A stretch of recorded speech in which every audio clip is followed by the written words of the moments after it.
stand up and say, no, this is not the society that I want my children raised up in.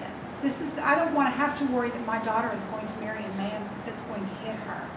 You know, I don't want to worry that my son is going to grow up to hit or to be abusive.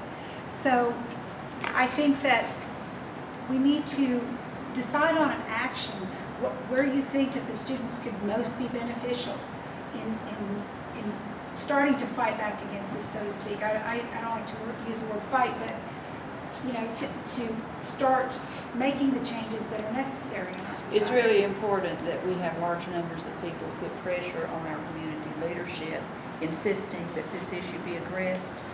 If they don't want a family justice center, and we don't apparently have the support for that at the moment, we did at one point in time, but we don't right now. If they don't want to do that, then we need to have a plan for something else that will work, whether we do a family justice center or something else. But we know that works. It's a model that's been used in other cities across the country. There are more than 100 family justice centers in operation, and they find that where those are in effect, domestic violence is reduced by astounding numbers, and that the families, they've seen less domestic violence crimes.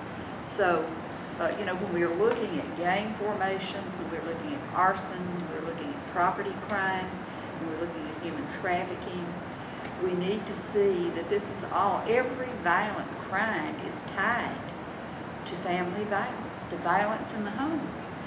Very rarely do we see kids who come out of loving, nonviolent homes who end up committing violent crimes. We know the statistics show that if you grow up in a violent home, your chances are 40 to 60% greater of being arrested as a juvenile and then for being arrested as a violent crime as an adult. So this is enough to tell us children don't need to be growing up with violence in the homes they come from. So we have to address that. But there again, the families have not had the role models. We have to be able to provide the role models. We have to be able to find the structured environments to enable change in these families and to provide the help that they need to help them bridge the gap and to provide the prevention. We need to be trying to prevent this in our children. We need to be educating our children about these issues. We do have an education task force that goes out into the schools and teaches children about, even starting in preschool, we have a hands are not for hitting program.